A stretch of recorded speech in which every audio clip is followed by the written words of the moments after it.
Hey, thanks for making it to Veterans Info Tap. Look, the states are always trying to figure out ways to keep veterans in the state, keep us from moving. Why? Because we, as a veteran community, that includes spouses and dependents, especially if you're receiving or become eligible for additional VA benefits. Look, the reality is that federal money from the VA flows through us into the states. Not only does that money come in large numbers through us as the veterans or our spouse or our dependents, but it also creates a vast amount of jobs, federal jobs and other jobs through nonprofits and so forth that serve veterans. Just to give you a couple quick examples, if you look at California, Texas, and Florida, the number 1 through 3 veteran population states, you would be baffled by the amount of numbers that come in. And I've done videos on this in the past.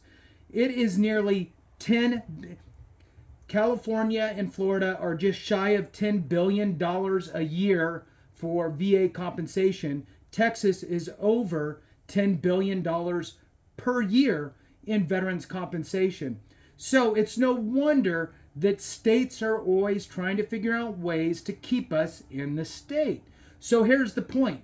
If there's something that we don't like about the state that we're in, based on state benefits, like, let's say your real estate tax exemption or other sorts of perks that may come from your state, then you need to voice it. I have 2 articles here. I'm going to go through one of them, but 2 of them. I'll do another one later. But there's one for Delaware and there's one for South Carolina. And both of these are indicating changes, new bills within the state to attract and keep veterans in the state. So again, very important information. I'm going to dive into one of these articles and then I'll do the other one a little bit later. So please hit the thumbs up, subscribe, share with a friend, all that good stuff. I really appreciate it. And look, the 2 asks, hit that thumbs up and let the video run. That's what gets the video noticed by all of us. And not just us, but the legislators or the staff of the legislators will also see this type of information and maybe scratch their head and think about what can they do to assist veterans in their states. So with that, let's jump into it. The first one that I'm going to do here, and then I'll do another one a little later today, is a proposed bill that would ease taxes for disabled veterans. So jumping into that, that's the headline. And it says here, there's a little snapshot of a local news station there in South Carolina that says a bill would ease taxes for disabled veterans. Now, jumping into it, it states Berkeley County, South Carolina, one Berkeley County, sorry, let me get this thing straightened out here. All right. One Berkeley County lawmaker has pre-filed a bill at the State House with hopes of easing taxes for disabled veterans. House Bill 3115 would provide an income tax credit for disabled veterans, giving them a state income tax cut. Good idea. Love it. Good job, South Carolina, leading the way on that. Hopefully other states take suit. And look, if you're not in South Carolina, then what you need to do is pull up this information and give it to your legislator and say, I'm thinking about moving to South Carolina, and so are a bunch of my buddies. Here's a bill on why this makes sense.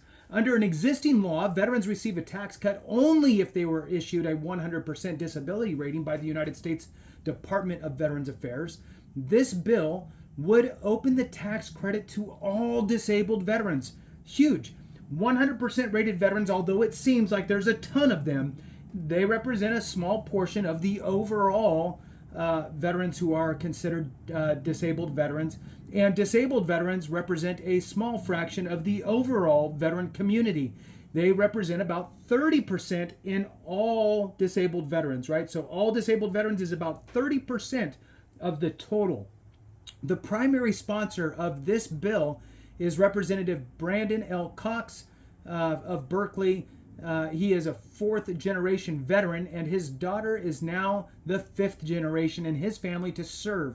Like many of us, it's kind of a lineage thing. There's a lot of us that either our parents or our grandparents served, and then our children may also be serving. He says the bill came to mind when he was first elected into the state house to help service-connected disabled veterans get a tax rebate. Important reason to elect the right people into office, right? So either veteran-friendly folks or veterans that are veteran-friendly, because there's some out there that aren't. Anyway, moving on. If you are not 100% disabled, there is no other benefit, Cox says. It's a way to show our veterans that the state of South Carolina truly cares about our veteran population. Workforce development is also a big factor in this bill.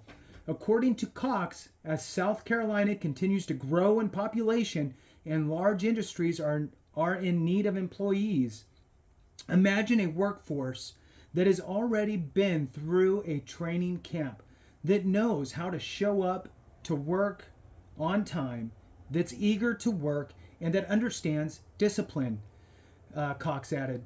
This is a great incentive for people that have already been trained to come in our workforce.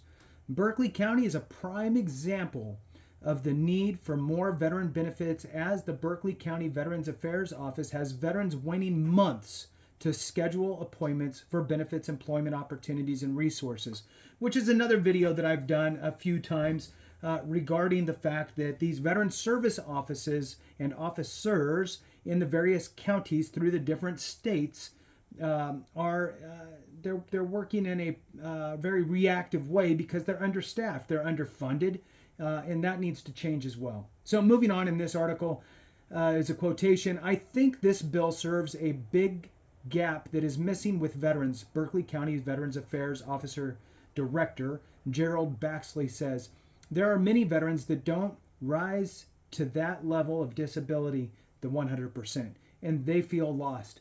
This bill would come in and fill that gap. So I agree, for all the vets that are, the 50%, the 70%, the 90%ers, it's like, wow, I'm kind of on the sideline unless I can get to that 100% number. Baxley is a veteran himself and says the quality of life for veterans would be improved dramatically if this bill were to pass. Every little penny that a veteran can save is a penny that they can use for something that can better benefit their life and make it better, Baxley says. Berkeley County Workforce Development Manager Corey McClary, veteran himself, says this bill would provide an initiative for veterans to be gainfully employed and help the community. He says Berkeley County has many jobs available that veterans would be able to fill. Veterans provide those soft skills that many of our employers are begging for right now, and they come with that already ingrained in them, McClary says. They have a sense of honor, a sense of discipline, and they know how to accomplish the mission. And I'll add in there that we are extremely resourceful, right? Show me what I need to get done. Tell me what has to happen, and I'll figure out all the stuff in between. I don't need anything more than where I'm at, where we need to get. I'll figure it out. I'm not going to bug you. I'm not going to come and ask you 1,000 questions. I'm going to figure it out. We are used to building the plane as it's taken off of the landing strip, so to speak. All right, moving on. Specifically here in Berkeley County, we have so many opportunities for veterans, and our employers are hungry for the opportunity to hire some of our nation's heroes, he adds. As for a timeline on the bill, Cox says he is poised to gain an audience with leadership in the House next week. An economic impact study is currently underway, and once a final number is given, the bill will be taken to the Committee of Ways and Means. This in hopes of getting the bill into the budget. And that looks like that concludes it. And I will tell you that anything that is benefiting a veteran will come back tenfold to the state and the counties in which we live. So there is no wrong way to do this. I will tell you that the great state of South Carolina, if they're able to pass this, they will attract other veterans. Other veterans will then be in their state collecting VA disability, compensation, and other veteran benefits, being a positive gain for the state. and creating more federal jobs as their veteran population increases. And not only that, the veterans will continue to work to increase their ratings as well. So with that, kudos to South Carolina. Great job. And again, if you're not in South Carolina, bring this bill up to your legislature. Let your state elected officials know that other states are doing things for veterans. Why aren't we? That's how you have to pose this stuff and push it forward. So if it makes sense for one state, why doesn't it make sense for all? Thanks so much for watching. I appreciate you. Have a great one. And remember, if we don't take care of each other, something went wrong.